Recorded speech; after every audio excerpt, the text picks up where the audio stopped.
नमस्कार दोस्तों। हम राजस्थान के वन्यजीव और वन्यजीव अभयारण्यों के बारे में पढ़ रहे थे। तो जो उसका अगला पार्ट जो है दोस्तों, उसमें हम पढ़ेंगे। आज का पहला प्रश्न है, राजस्थान में मृग वनों की संख्या दोस्तों कितनी है? मृग वनों की संख्या पूछा है दोस्तों। तो राजस्थान में जो मृग वन की संख्या है दोस्तों वो है 7 दोस्तों। ठीक है, तो 7 मृग वन कौन कौन से हैं? तो पहला है सज्जनगढ़,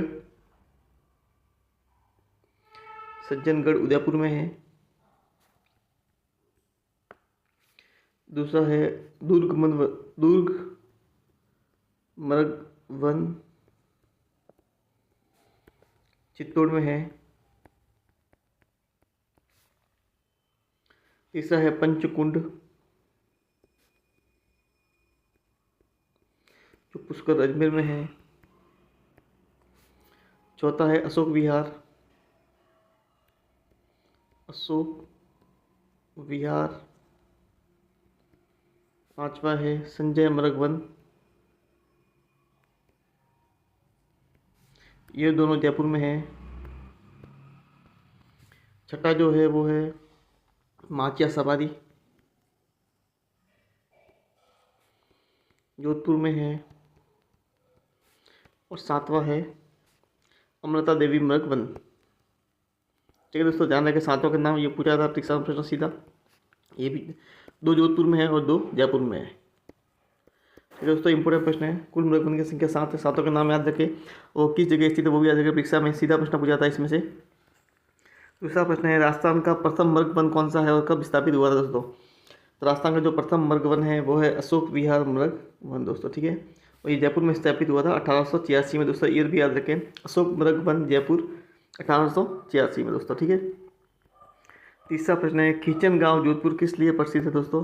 अभी चर्चा में है किचन गांव जोधपुर किसके लिए प्रसिद्ध है दोस्तों? यह कुर्जा पक्षी के लिए प्रसिद्ध है दोस्तों। ठीक है, गोडाउन पक्षी कहाँ पाया जाता है? राष्ट्रीय मरु उद्यान में पाया जाता है। राष्ट्रीय मरु उद्यान। ठीक है। साइबेरियन क्रैन कहाँ पाया जाता है? केवलादेव गणा पक्षी अभयारण्य में। ठीक है दोस्तों, कुर्जा पक्षी के लिए कौन सा है? किचन गांव जोधपुर। एक राजस्थान का बर्ड विलेज भी है जिसको बोलते हैं मैनार। ये कहाँ है? उदयपुर में स्थित है। बर्ड विलेज के नाम से विख्यात है मैनार उदयपुर। इंपॉर्टेंट दोस्तों, ध्यान रखें। अब चौथा प्रश्न है, निम्न में से किन 2 जिलों में जंतुआलय नहीं है? राजस्थान में जो जू है वो किन जिलों में नहीं है? राजस्थान के 7 संभाग है दोस्तों, तो उसमें से 5 में तो जू है, लेकिन जो 2 संभाग है अजमेर और भरतपुर, संभाग मुख्यालय अजमेर और भरतपुर, इनमें वो नहीं है दोस्तों। ठीक है दोस्तों, ध्यान रखें, इंपॉर्टेंट प्रश्न है। पांचवा प्रश्न है, राजस्थान में कितने वृक्ष संरक्षित क्षेत्र है दोस्तों? तो वृक्ष संरक्षित क्षेत्र जो है दोस्तों राजस्थान में वो है टोटल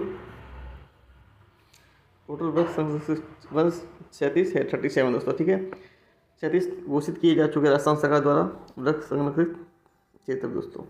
छठा प्रश्न है, राजस्थान का नवीनतम वृक्ष संरक्षित क्षेत्र कौन सा है दोस्तों? ठीक है, तो राजस्थान का जो नवीनतम है वो है आसोप कंजर्वेशन रिजर्व भीलवाड़ा दोस्तों। ठीक है, इंपॉर्टेंट है, याद रखें।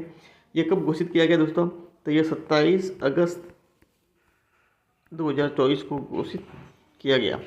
पहला वृक्ष संरक्षित क्षेत्र कौन सा था दोस्तों? पहला वाला जो फर्स्ट था राजस्थान का वो था बिशलपुर टोंक। बिशलपुर, ये भी ध्यान रखें, बिशलपुर टोंक था। कब बनाया गया था? 2008 में। ठीक है दोस्तों, याद रखें कब बनाया गया था? 2008 में बिशलपुर टोंक में। और अभी लेटेस्ट कौन सा है? 27 अगस्त 2024 आसोप कंजर्वेशन रीजन भीलवाड़ा। इससे पहले बनाया गया था अमरक महादेव कंजर्वेशन रीजन उदयपुर दोस्तों। ठीक है, ये भी इंपॉर्टेंट है। बीड़ मुआना ये जयपुर में है, और एक इसका दूसरा पार्ट है बी, वो भी जयपुर में है। गंगा भैरव घाटी कहाँ पर स्थित है? अजमेर में दोस्तों। ये परीक्षा में पूछा गया सवाल है, गंगा भैरव घाटी अजमेर कहाँ स्थित है? ठीक है दोस्तों, तो याद रखें सारी चीज़ों फैक्ट्स को, क्योंकि परीक्षा में इसमें से सीधा प्रश्न पूछा जा सकता है। सातवां प्रश्न है, कंजर्वेशन रिजर्व में कौन सा एक सही नहीं है दोस्तों? कंजर्वेशन रिजर्व उसकी जगह का नाम बताया गया है, तो इसमें से कौन सा एक सही नहीं बताना है? तो सुंदा माता कंजर्वेशन रिजर्व कहाँ पर स्थित है दोस्तों? जालोर में स्थित है, एकदम सही है। बी जोहड़बीड़ कहाँ स्थित है? बीकानेर में स्थित है, ये भी सही है। रोटू नागौर में, ये तो परीक्षा में कई बार सवाल पूछा जा चुका है। और रनखार जो है वो बाड़मेर में नहीं। रनखार कहाँ है? जालोर में स्थित है दोस्तों, ध्यान रखें। रनखार जालोर में है, तो ये इसका सुमेलित नहीं है दोस्तों। रनखार एक पुस्तक भी है दोस्तों, ध्यान रखें। ये भी रणखार पुस्तक भी है, ये भी परीक्षा में पूछा था सवाल। किसके द्वारा लिखी गई है? ये जितेंद्र सोनी द्वारा लिखी गई है। जितेंद्र सोनी जो कि IAS है, उनके द्वारा लिखी गई है रणखार पुस्तक, ये भी इंपॉर्टेंट है। और रणखार जो कंजर्वेशन रिजर्व वो जालोर में स्थित है दोस्तों, ठीक है, ध्यान रखें। 8वां प्रश्न है, निम्न में से कौन सा एक सुमेलित नहीं है दोस्तों? तो गोगेला नागौर में एकदम सही है दोस्तों। मनसा माता झुंझुनू में है दोस्तों, ये भी सही है। जवाई बांध जो कंजर्वेशन रीजन है वो पाली में है, ये भी सही है। जोहड़बीड़ भी बताया था, जोहड़बीड़ बाड़मेर में न होकर बीकानेर में है दोस्तों, ध्यान रखें, जोहड़बीड़ बीकानेर में है, ठीक है दोस्तों। इसका जो सुमेलित नहीं वो है जोहड़बीड़ बाड़मेर बीकानेर में है। गोगेला नागौर, मनसा माता झुंझुनू, जवाई बांध पाली दोस्तों, ठीक है, ध्यान रखें, इंपॉर्टेंट है सारे प्रश्न ये। इसमें से एक सवाल तो परीक्षा में पूछा ही जाता है, राजस्थान के कंजर्वेशन रीजन में से निम्न में से कौन सा कंजर्वेशन रीजन जयपुर में, कंजर्वेशन रिजर्व जयपुर में नहीं है दोस्तों, ठीक है।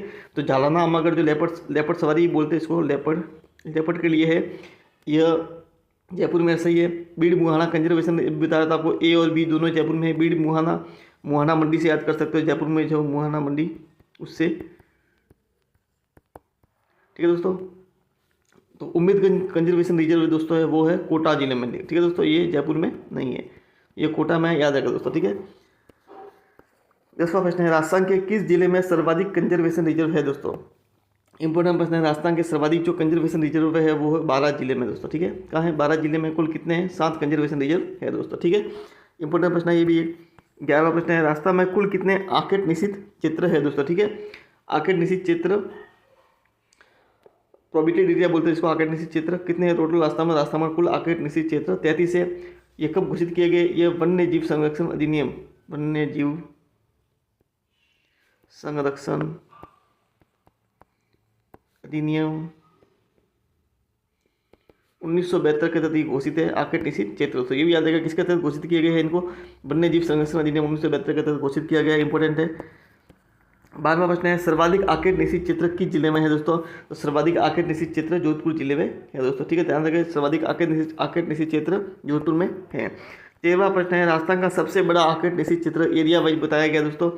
तो आकेट निषिद्ध क्षेत्र और उसका जिला भी दोस्तों याद रखें, ठीक है दोस्तों। अब आकेट निषिद्ध क्षेत्र जो है वो सबसे बड़ा जो है एरिया वाइज जो है कोटसर सामसर चूरू में स्थित है दोस्तों, ध्यान रखें, कोटसर सामसर चूरू इसका सही उत्तर है। 14वां प्रश्न है, राजस्थान का सबसे छोटा आकेट निषिद्ध क्षेत्र दोस्तों पूछा गया है। तो सबसे छोटा आकेट निषिद्ध क्षेत्र दोस्तों वो है संताल सागर जयपुर दोस्तों, ठीक है, याद रखें, संताल सागर जयपुर इसका ऑप्शन सी सही उत्तर है। अब 15वां प्रश्न, राजस्थान के ऐसे आकेट निषिद्ध क्षेत्र जहाँ गोडावण पक्षी पाया जाता है दोस्तों, ठीक है। तो राजस्थान में जो गोडावण पक्षी पाया जाता है मुख्यतः वो पाया जाता है राष्ट्रीय मरु उद्यान जैसलमेर में पाया जाता है, वहाँ इसका पर्यटन केंद्र भी है जैसलमेर। लेकिन इसके अलावा 2 जगह और पाया जाता है राजस्थान में, वो है ऑप्शन सी साकलिया अजमेर और सौरसेन बारा दोस्तों, इंपॉर्टेंट है, वेरी इंपॉर्टेंट प्रश्न है, याद रखें दोस्तों, वेरी इंपॉर्टेंट प्रश्न है ये, साकलिया अजमेर सौरसेन बारा याद रखें दोस्तों, इसमें भी गोडावण पक्षी पाया जाता है दोस्तों, ठीक है। एक तो राष्ट्रीय मृग उद्यान में तो पाया जाता है, इसके अलावा साकलिया और सौरसेन में भी ये जो आकेट निषिद्ध क्षेत्र है उसमें भी पाया जाता है दोस्तों, ठीक है। 17वां प्रश्न है, राजस्थान में कुल कितने जैविक उद्यान दोस्तों, बायोलॉजिकल पार्क की बात कर रहा है दोस्तों, राजस्थान में जैविक उद्यानों की संख्या दोस्तों कुल कितनी है? 4 है दोस्तों, ठीक है, बायोलॉजिकल पार्क बोलते हैं जिनको, कितने हैं? 4 है दोस्तों, ठीक है, याद रखें। 17वां प्रश्न है, जैविक उद्यान में कौन सा एक सुमेलित नहीं है दोस्तों, ठीक है। तो जैविक उद्यान में जो सुमेलित नहीं है वो बताना दोस्तों। तो नाहरगढ़ जैविक उद्यान जयपुर में स्थित है, एकदम सही है। माचिया सफारी जैविक उद्यान जोधपुर में स्थित, सही है। उम्मीदगंज जैविक उद्यान कोटा में, ये कोटा में जैविक उद्यान तो है लेकिन उम्मीदगंज नहीं है, ये है दोस्तों है अबेदा जैविक उद्यान कोटा में है दोस्तों, ठीक है, ध्यान रखें, अबेदा जैविक उद्यान कहाँ है? कोटा में स्थित है, उम्मीदगंज नहीं है दोस्तों, ठीक है, ये एक कंजर्वेशन रिजर्व है उम्मीदगंज। और सज्जनगढ़ जैविक उद्यान उदयपुर में, ये भी सही दोस्तों, ठीक है, इसका जो सुमेलित नहीं है वो ऑप्शन सी है। अब 18वां प्रश्न है, राजस्थान में जैव विविधता विरासत स्थल कितने हैं? बायोडाइवर्सिटी हॉटस्पॉट बोलते हैं दोस्तों, ठीक है, हॉटस्पॉट कितने हैं राजस्थान में इनकी संख्या 5 है दोस्तों, ठीक है, टोटल संख्या कितनी है? जैव विविधता विरासत स्थल 5 है दोस्तों। 18वां प्रश्न है, निम्न में से कौन सा जैव विविधता विरासत स्थल नहीं है दोस्तों? एक तो चापोली माता सही है, नागपाड़ी सही है, आकलवुड फॉसिल पार्क जैसलमेर सही है, केवड़ा की नाल और रामकुंड उदयपुर में 2 है। तो जो चापोली माता है वो सीकर में नहीं है, ये झुंझुनू में है दोस्तों, ठीक है, याद रखें, सीकर में नहीं है, झुंझुनू में है। जगह का नाम विशेष याद रखिए, इसमें जगह का नाम जरूर पूछा जाता है कि कौन सी चीज़ कहाँ पे स्थित है दोस्तों, ठीक है। अब 20वां अंतिम प्रश्न है आज का दोस्तों इस टेस्ट सीरीज का, इसमें वन्य जीव को आपका पूरा कवर हो जाएगा। अगर और आपको कोई क्वेश्चन चाहिए तो कमेंट में जरूर बताएं दोस्तों, ठीक है। एक वीडियो अच्छा शानदार इसके ऊपर बना देंगे। राजस्थान में वन्य जीव संरक्षण अधिनियम 1972 कब लागू हुआ था दोस्तों, इंपॉर्टेंट प्रश्न है। वन्य जीव संरक्षण अधिनियम 1972 कब लागू हुआ था दोस्तों, तो वन्य जीव संरक्षण अधिनियम जो लागू हुआ था वो लागू हुआ था 9 सितंबर 1973। ऑप्शन बी इसका सही उत्तर है, 9 सितंबर 1973। दोस्तों ये जो प्रश्न बताए गए हैं ये सीधे ही परीक्षा में पूछे जाते हैं, वेरी इंपॉर्टेंट प्रश्न है परीक्षा की दृष्टि से। तो इन्हें एक बार 2-3 बार कम से कम रिवीजन, 2 से 3 बार इस वीडियो का रिवीजन जरूर करें, आपके परीक्षा में कोई भी प्रश्न गलत होने का चांस नहीं रहेगा दोस्तों, ठीक है। धन्यवाद। पहले एक बुक से टॉपिक कवर करें पूरा, सही तैयारी का सही तरीका क्या होता है, पहले पूरा बुक से 2 से 3 बार रिवीजन करें उस कोर्स का, उसके बाद सब अधिक से अधिक क्वेश्चन करें यूट्यूब पे, चाहे कहीं से भी करें, लेकिन फिर उससे क्या तैयारी को एकदम मूर्त रूप अपने दे सकते हैं दोस्तों, ठीक है। धन्यवाद। वीडियो को अच्छा लगा तो लाइक करें और चैनल को सब्सक्राइब जरूर करें दोस्तों, धन्यवाद।